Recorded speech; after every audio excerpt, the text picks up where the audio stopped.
My name's Natalie Niblack, and I am a visual artist. Even from a little kid, I would make things a lot. Wherever I was, I lived in a world of imagination.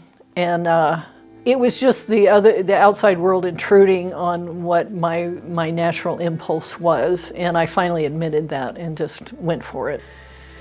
I went to college and tried to get an English degree, and finally went to what's called a commercial art school, and decided I didn't like working for other people. And then I just started painting. And from there, I was gone. That was it. I was committed for the rest of my life.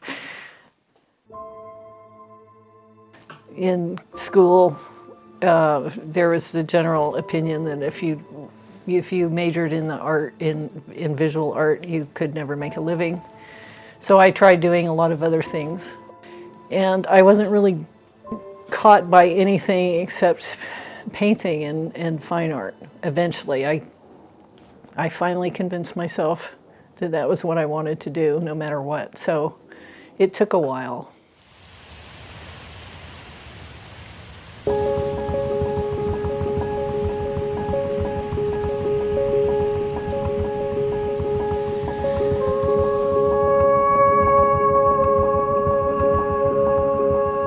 As a young painter, I did standard things. I did a lot of figurative work from the model, and I did a lot of still lifes, and I did a lot of derivative things that were copying artists that I liked. And then one day I had to, a bird landed in my property, and it was a holiday, and it had a broken wing, and I called up my neighbor who studied birds and asked him what to do about it, and he said that the best thing to do would be to kill it quickly, because it wouldn't survive anyway. And so I painted it after it was dead, and then that actually set me off on what I think of as my first work that was original. It's kind of ironic that I'm doing birds now, because that's kind of how I started. Because my neighbor, who was a bird scientist, he kept giving me birds, and I did a lot of still lifes with the birds, and that was my first real unique body of work. And then after that, I went on to other work, but I had my own voice at that point.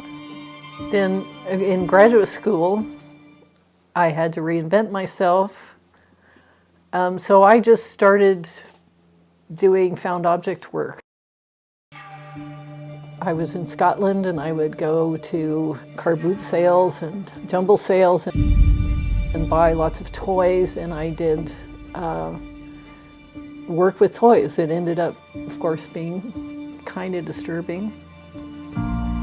When I returned, I did a lot of work with dolls, continuing with the toys, and highly influenced by the Italian late Gothic to Baroque paintings, and also by all the saints. I did a lot of work in graduate school and after around using female saints as the vehicle to talk about women's self-image and how we are taught to believe that our value is in what we look like, not who we are.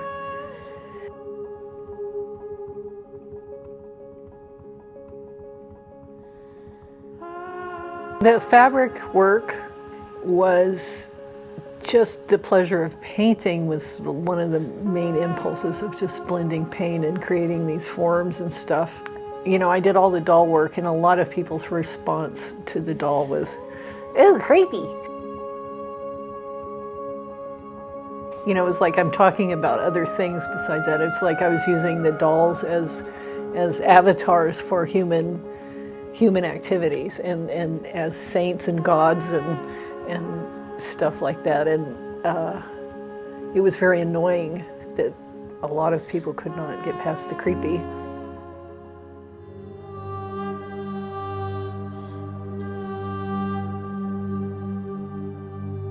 So I started out throwing a drapery over a bunch of them, and then painting the drapery, and then I started getting into the drapery because The wonderful thing about the human mind is this pareidolia that happens, where when you see kind of chaotic forms, like a bunch of leaves or wood grain, people will make a face out of it, or they will make some kind of form out of it that isn't there. And I liked playing with that. I liked just making these mysterious draped forms, like what are they? I started doing these big drawings of drapery falling out of the sky into water. And there's a lot of symbolism in there with the water and the descent into the unconscious and all that kind of stuff. But the drapery, often I would get responses from people of like, why are you throwing skirts in the air and stuff like that? And I just thought it was wonderful. I mean, I want it to be whatever your mind makes it. I don't want it to be something that I made it necessarily.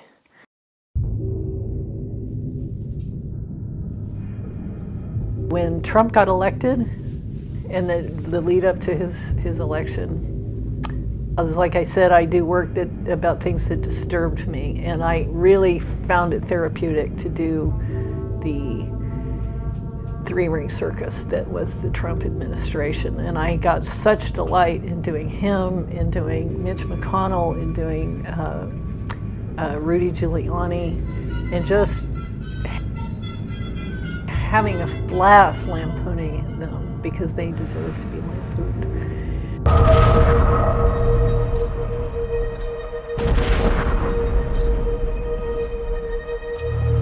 So the first paintings I did about climate change had to do with the oil trains and coal trains that went past about a mile from here. There was controversy about building a export facility at Cherry Point, and I went to a lot of those protests and I went to the meetings and all that kind of stuff. And I started doing oil train explosions, and that led to other work. Once I started looking into how many accidents happen in the oil industry with refineries exploding and pollution, that really galvanized me to continue doing a lot more work around the damage that the fossil fuel industry is doing to the climate. And then also thinking about our participation in that as consumers in the consumer society. And so in a lot of my drawings and paintings, this little guy came in, and he's a little representative of the happy little consumer. Then there was an event that happened where migratory birds were pushed further east from the west coast, and by huge fires, and then pushed on the other side by really cold weather. So the migratory birds didn't have enough food, and there were 1 million birds that fell from the sky at the New Mexico border.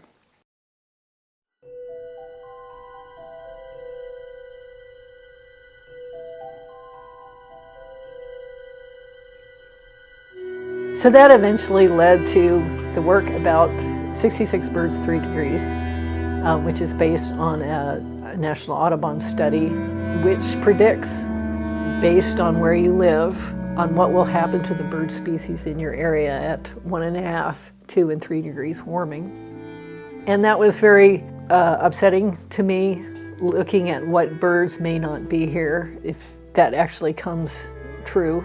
And so I decided to do work around it. And that's what I've been doing for the last 2.5 years.